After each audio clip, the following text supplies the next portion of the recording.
ഇത് 102ാമത് സമാധി വാർഷികമാണ്.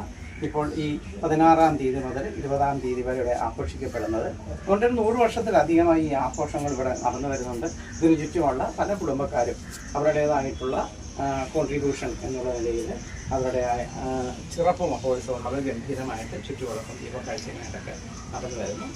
ഇതുപോലെ ഞാൻ പറഞ്ഞു, ഈ മരങ്ങളൊക്കെ തന്നെ വളരെയേറെ വർഷങ്ങളോളം നിലനിൽക്കുന്ന ഈ മരങ്ങളാണ്. ഇവയെല്ലാം ഒരുപക്ഷെ ചട്ടമ്പിസ്വാമികളെയൊക്കെ കണ്ടിട്ടുള്ളവയാകാം. ഞാൻ പറയുന്നത് ധ്യാനാത്മകമായി നിൽക്കുന്ന ഈ മരങ്ങളുടെയും ഒക്കെ ഒരു ലാളിത്യമായ ചുറ്റുപാട് ഈ ആശ്രമത്തിന് ഇന്നത്തെ ഭാഷയെ പറഞ്ഞാൽ വരുന്നവർക്ക് ഒരു പ്രത്യേകതര ഊർജ്ജ തരംഗത്തെ ഉണ്ടാക്കാൻ പറ്റുന്ന ലാളിത്യമായ അന്തരീക്ഷം ഞങ്ങൾ അങ്ങനെ തന്നെ നിലനിന്ന് വരുന്നുണ്ട്.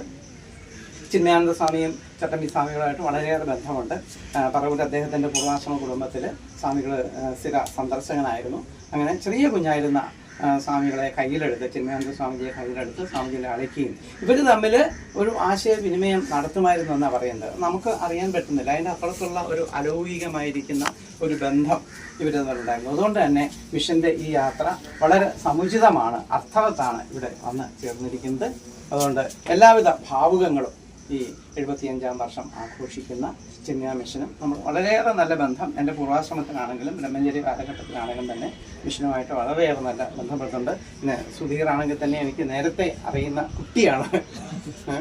അതുകൊണ്ട് എല്ലാവിധ സന്തോഷം, എല്ലാവർക്കും എല്ലാവിധ മംഗളങ്ങളും നേർന്നുകൊണ്ട് പോകുന്നു. ഒരു ഇനിഷ്യേഷൻ നൽകിയത് പൂജ്യസ്വാമി ചട്ടമ്പി സ്വാമി തിരുവടികളായിരിക്കും. അതുകൊണ്ട് തന്നെ ഗുരുദേവന്റെ ജീവിതത്തിൽ ഏറ്റവും പ്രധാനപ്പെട്ടതായിട്ടുള്ള ഒരു പങ്ക് ചട്ടമ്പി സ്വാമിജികൾക്കുണ്ട്.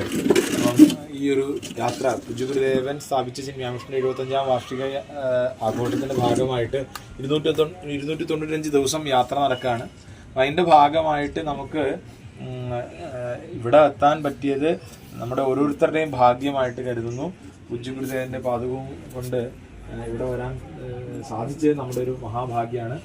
സ്വാമിജി ഇവിടെ ഉണ്ടത് വളരെ സന്തോഷമുള്ളൊരു കാര്യമാണ്. അതുകൊണ്ട് നമ്മളിപ്പം ഗുരുദേവന്റെ അഷ്ടോത്തര അർച്ചന ചെയ്യും. അതിനുശേഷം സ്വാമിജി നമ്മളിനി അടുത്ത 15 അധ്യായം കൂടെ ചൊല്ലിയതിന് ശേഷം, ഭഗവത്ഗീത 15 അധ്യായം കൂടെ ജപിച്ചതിന് ശേഷം നമ്മൾ ഇവിടുന്ന് ഹരിച്ചു പറയാനല്ലേ പറഞ്ഞു.